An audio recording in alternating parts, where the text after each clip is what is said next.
में माएँ क्या करती थी, बेटा कुछ बुरा होने वाला है बच्चा, वो एक अंदर में एक संबंध होता है माँ और बेटे का, उस संबंध से माँ बोलती थी देखो मुझे ऐसा लगने वाला है, कुछ गड़बड़ होने वाला है। कहीं बच्चा दूर प्रदेश रहे तो पूछती थी कुछ तबीयत खराब हुई, कोई चीज़ खराब हुई, उधर माँ को एहसास होता था। ये साधारण जगत में भी संबंध की प्रधानता से हो जाता है। गुरु शिष्य जनक जो संबंध होता है ना, तो शिष्यत्व का, जहाँ मंत्र दान कर दिया जाए कि आप अमुक मंत्र जपो, ऐसे एक बार देखो, ये गुरु सत्ता का आदर भगवान कहते हैं आचार्योपासनम, आचार्य की उपासना बोली, भगवान की उपासना। भगवान गीता जी में इतना इंपॉर्टेंट बता रहे हैं कि तद विद्धि प्रणिपातेन परिप्रश्नेन सेवया, सबसे प्रश्न पूछने का तरीका होता है, पर अपने गुरुजी से विधिवत पूछना चाहिए कि ये बात है, ऐसा मेरी जिज्ञासा, ऐसे मेरे मन के भाव हैं, और स्वीकार करना चाहिए, पूछना चाहिए। यहाँ तक आसुरी भाव का उपदेश करने वाले शुक्राचार्य जी की वंचना भी राजा बलि को भगवान ने बोला कि तुमसे दोष हुआ। गुरुदेव ने बोला पर तुम मेरे प्यारे हो तो तुम्हें सुतल लोक भेजता हूं, पर श्रीहीन हो जाओगे। गुरुदेव ने बोला, उपदेश क्या कर रहे थे, भगवान के विरुद्ध। फिर क्या कहा, बलि गुरु त्यज, लिखा है तुलसीदास जी ने। गुरु जी का उपदेश मानना चाहिए, पर गुरु जी भी कह दे भगवान का भजन नहीं करना है, आज से तुम भगवान को नहीं मानोगे, तो भगवान के विरुद्ध उपदेश करने से गुरु जी की बात त्यागी। वो एक ही तो अवज्ञा की, उस एक अवज्ञा को भगवान ने बोला अवज्ञा तो हुई, तुम्हें दंड तो मिलेगा। मंडन मिश्र, इसे जो शास्त्रार्थ का प्रकरण आता है भगवान शंकराचार्य जी का, तो कुमारिल भट्ट, इस भारत में वेद जो बचे कुमारिल भट्ट जी के कारण बचे, बस इसके बाद में हम कल चर्चा करेंगे। तो कुमारिल भट्ट जी के कारण वेद बच गए। ये इन्होंने देखा, बौद्धों ने हमारे मंदिरों को तोड़ के स्तूप बनाने शुरू कर दिए। राजाओं का सहयोग मिला तो बौद्ध हमारे सनातन धर्म का उस समय बड़ा नुकसान किया। बौद्ध राजाश्रय मिल गया, राजाओं का आश्रय मिल गया। तो कुमारिल भट्टपाद, उनके पास में शंकराचार्य जी जो शंकर दिग्विजय आती है, कन्याकुमारी से लेकर कश्मीर तक सबको शास्त्रार्थ से पराजित किया 16 वर्ष के शंकराचार्य जी ने। जब वो कुमारिल भट्ट जी के पास पहुंचे, कुमारिल भट्ट जी ने वेदों की स्थापना कैसे की, वो बौद्धों के यहाँ वेश बदल के, बौद्ध बन के, बौद्ध गुरुओं से दीक्षा लेके, नास्तिक मतलब सनातन की बुराइयां सुनते थे, वेदों की बुराइयां सुनते थे। एक दिन वेदों के बारे में बौद्ध गुरु इतना उल्टा उल्टा बोल रहे थे सनातन धर्म के, हमारे महापुरुषों पे, सब पे, तो वो बैठे बैठे उनकी आंखों से आंसू निकले। तो किसने बोला रोता है ये कोई, हम में कोई ये, इसे दुख किस बात का है। उन्होंने खड़े होकर बोला कि मैं वेदों का उपासक हूँ, भगवान का उपासक हूँ, ईश्वर में विश्वास करता हूँ, पर ईश्वर का विश्वास मेरा वेद पे आधारित है। जैसा वेद ने कहा, वेद को ही मैं परम प्रमाण मानता हूँ। तो उन्होंने कहा, फिर शास्त्रार्थ हुआ, उन्हीं के ग्रंथ उनसे सीख के उनसे भिड़ना था, तो उनसे ही सीखे थे गुरुजी, और सबसे राजाओं ने शास्त्रार्थ कराया। बड़ी भरी भीड़ में हजारों धम्म पद के लोग आए, बौद्ध भिक्षु, सब बड़े बड़े बौद्ध विद्वान, और उन्हीं गुरुओं से सीखा ज्ञान, सनातन का, वेदों का ज्ञान मिला के उन्होंने उनको पराजित कर दिया। अंत में बौद्ध गुरुओं ने कहा कि वेद तो कहते हैं कि ईश्वर सत्य है, तो तुम वेद को सत्य मानते हो, तो क्या प्रमाण दोगे अलौकिक कोई ईश्वरीय सत्ता, कोई वेद के जो वेद जिनका निश्वास है, वो वेद तुम्हारी रक्षा कर लेंगे? तो क्या तुम वेद के भरोसे इस पहाड़ से नीचे कूद जाओगे, हजारों फीट गहरी? तो उन्होंने बोला हाँ मैं कूद जाऊंगा। तो उन्होंने बोला ठहरो। उन्हें पता था कि शरीर के चिथड़े उड़ जाएंगे हजारों फीट नीचे टूट गिरने पे, और उन्होंने अपने बौद्ध भिक्षुओं को उसका मृत शरीर कलेक्ट करने के लिए नीचे भेजा कि यहाँ नीचे खड़े हो जाओ, ये नीचे से ऊपर से नीचे आगे गिरेंगे और चट्टानों पे गिरेंगे। जब वो वहां पे नीचे बौद्ध भिक्षु खड़े हो गए, राजा आ गए, सब लोग सुनने लगे। उन्होंने हाथ उठाया, उन्होंने कहा अगर वेद सत्य है तो भगवान सर्वांतर्यामी कण कण में ईशावास्यमिदं सर्वम यत् किंचित जगताम जगत, वो भगवान मेरी रक्षा करे। क्योंकि वेदांत विद्यो विभुम, वेद के द्वारा जानने जाने वाले भगवान वो मेरी रक्षा करे।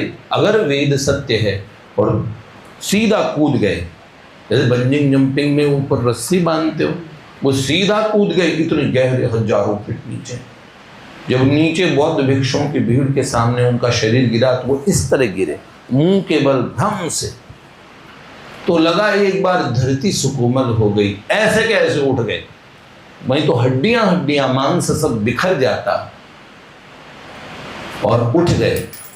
एक आंख फूट गई, उसमें रक्त था, पर पूरे बच गए। राजा ने बोला नहीं नहीं, ये तो कोई ईश्वरीय, सबको बौद्ध गुरुओं को भी मानना पड़ा। उन्होंने कहा किंतु वेद में कुछ कमी तो जरूर है, बच गए, वेद में कुछ है, मान लिया हमने इस प्रमाण को, पर आंख कैसे फूटी? उन्होंने कहा मुझसे गलती हो गई, मैंने कहा अगर वेद सत्य है, मैंने अगर लगा दिया, वेद सत्य है मेरी रक्षा होगी, ऐसे कहना चाहिए। अगर वेद सत्य है, मैंने संदेह किया इसलिए फूट गए। इन्हीं कुमारिल भट्टपाद ने एक बार वेदों की स्थापना की, इन्हीं को शास्त्रार्थ में कि इनका जो दर्शन था, शायद पूर्व मीमांसा था, मीमांसा वेदांत की स्थापना करनी थी भगवान शंकराचार्य जी को, शांकर थी।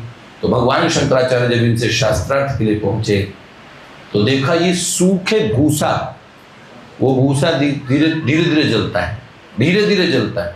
उस भूसे में ये बैठे थे और शरीर जला रहे थे अपना, और धीरे धीरे शरीर जल रहा था, लगभग शरीर जल चुका था और काफी समय लेके जलता, एक साथ नहीं। उस तरह के भूसे, पता नहीं वो कौन सा भूसा, तुषार है ना, तो हाँ चावल की भूसी, तो उसके अंदर बैठे थे, शरीर जल रहा था, काफी शरीर जल गया। उन्होंने कहा शंकर तुम आए, सनातन धर्म की रक्षा के लिए भगवान ने तुम्हें भेजा है, और तुम शास्त्रार्थ में अगर मुझे हरा देते तो पूरे भारत के विद्वानों की तुम्हारी जीत मानी जाती। जाओ मेरे शिष्य मंडन मिश्र के पास और उनकी पत्नी उभय भारती काशी में जाओ, इन्हें शास्त्रार्थ में हराओ और फिर अपने मत की स्थापना करो। तो उन्होंने कहा आप ऐसे जीवित क्यों जल रहे हैं, ये क्या बात है, आप ऐसे प्राण देने का ये तरीका क्या? उन्होंने कहा पूरी कहानी बताई, मैंने बौद्ध गुरुओं से सीखा। फिर भी उन्होंने कहा मेरे वेद का सिद्धांत है, सनातन का सिद्धांत है, नास्तिक गुरुओं से भी मैंने सीखा, उनसे छल किया, उन्हें धोखा दिया, अंत में गुरुजनों का अपमान ही किया उन्हें हरा के। तो इससे मुझसे ये दोष बना, मैं इस शरीर का त्याग अपने गुरुदेव का विरोध करने से, क्योंकि वो जिस भी सत्ता का मैंने उनसे उपदेश पाया हो, उपदेशक के सामने उनको लज्जित करना, उनको अपमानित करना, ये ठीक बात नहीं। ये बताता है कि सनातन कितना गहरे में सोचता है। हमारे यहाँ बताया जाता है कि मात्र देवो भव, ऐसा नहीं है अब हम कुछ बोल दें माँ को, हर कुछ कह दें, बस एक जगह फुल स्टॉप लगा लो। माँ से बच्चा कह देता है, और बहुत सारी बातें संवाद का अधिकार होता है, पर वो उतना पिता से नहीं होता। जो माँ से जितना बोल देता है ना, फिर लड़ लेता है, प्यार में झगड़ लेता है, पर एकदम निम्न ऐसी भाषा का प्रयोग नहीं कर सकता माँ से कहने वाली। ऐसे पिता से उनसे ज़्यादा मर्यादा रखता है, पर अपने गुरुजनों से बहुत ज़्यादा मर्यादा रखी जाती है। बिल्वमंगल ठाकुर जी ने ग्रंथ लिखा ना अपना, तो चिंतामणि एक वैश्या की जय जयकार क्यों की? वैश्या का उनका एक स्वरूप था, ठीक है, चिंतामणि का अलौकिक तरीके से उनके जीवन में आना हुआ। एक चिंतामणि के एक वाक्य ने उनका जीवन, फिर उन्होंने कहा नहीं, मेरे गुरुदेव का ये जो स्थान है, ये चिंतामणि जी को जो पद दिया, फिर सोमगिरी जी महाराज से आगे मंत्र दीक्षा पाई। लेकिन उन्होंने कहा ये मुझे जो प्रेरणा मिली, मैं भगवान मुझे मिले, उसके मूल में तो चिंतामणि है। एक वाक्य ऐसा कहा कि क्यों भगवान की तरफ नहीं चलते, भगवान को पाओ ना, हाड़ मांस की हम में आसक्त होते हो। और रत्ना के प्रति बाबा तुलसी ने फिर जीवन भर गुरु भाव रखा। आप मुझे बताओ, निकटता में भी अपने गुरु प्रदत्त, गुरु समान एक गरिमा होती है संबंधों की। इसलिए गुरु पूर्णिमा पूजन क्या है, पूजन क्या पूजन करते हैं, गुरुदेव जी को नारियल दे दिया, 501, 1100, 2100 ये रुपए चढ़ा दिए, ठीक है, धोती ला दो, है गुरु जी, हाँ हो गया पूजन आज का, ठीक है, हाँ बस ज़्यादा उपदेश नहीं करना, नहीं तो वापस उपदेश कर देंगे। ऐसा नहीं, जाके वो गुरु पूजन होता है, श्रद्धा से होता है बेटा, भीतर में वो भाव रखे जाते नहीं, आप मुझसे ज्यादा जानते हैं, आप बताइए क्या करना है, कैसे करना है, परमार्थ के पथ पे मैं कितना बढ़ा हूँ, मेरे को नंबर दीजिए, मैं किस जगह खड़ा हूँ। आप मुँह को कहाँ ढूंढे रे बंदे, मैं तो तेरे पास में। गुरु के वाक्य आपके मन में ऐसी ज्योति जलाएंगे, जब आप गुरुदेव का आदर करेंगे तभी ना। तो ये आदर करने का उत्सव है, महापुरुषों संतों की वाणियों का आदर करने का उत्सव है, उनको पूजने का वैसा वाला उत्सव नहीं। आज चलो उनके पैर पूज दिया, आज इनको कर, फिर बाद में वो वाला व्यवहार किया जो मूढ़ लोग करते हैं कि पैर पूजा, सिर नहीं पूजा, सिर पे देंगे लाठी की उठा के, ऐसा नहीं, ये वाला काम नहीं। तो ये गुरु पूजा में अगर इस तरीके से आप समझ पाए तो आप आदर करना सीखेंगे। इस निसर्ग में बहुत सारी चीजें, विनय होना आएगा, भगवान के सामने ग्लानि करो, पछताओ, क्योंकि ईश्वरीय दंड आपको मिले ऐसा समय ना गंवाओ। भगवान मुझे कोई दंड नहीं देंगे, इस गलतफहमी में ना रहो। ये नियति और निसर्ग, भगवान का निर्णय बड़ा सौम्य करुणा भरा होता है, तो भगवान का निर्णय क्रूर भी होता है, क्रूरता भी भगवान की और एक विभूति है।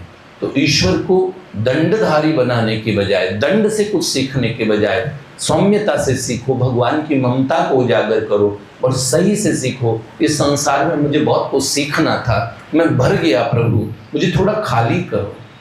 ये जो बाहरी नॉलेज इकट्ठा की खतरनाक है बेटे, इसलिए थोड़ा इसका स्कोप रखो। कोई तो मुझे सिखाए, कोई तो मुझे बताए, मैं सीखूं, जिज्ञासा करूं, अब और आगे कितना चलूं, कितना मेरा सफर हो गया है। हर जगह मैं अगर निर्णायक मैं होऊंगा, इस निसर्ग में मेरा अस्तित्व क्या है, मैं कितना बड़ा एक नन्हा सा जीव हूँ, मेरी कितनी बुद्धि है। इस तरीके से समझो बेटा, इस तरह गुरु पूर्णिमा मनाई जाती है। मैं गुरु गीता और शास्त्रों से तुम्हें बताऊं, उसके बजाय तुम्हें एक विधिवत बताने की मैंने कोशिश की है कि गुरु की बात का आदर, उनके ज्ञान से अपने आप को नापना, अपना, हम तो गुरु का मूल्यांकन करें ये नहीं, अपना मूल्यांकन अपने गुरुजनों से करवा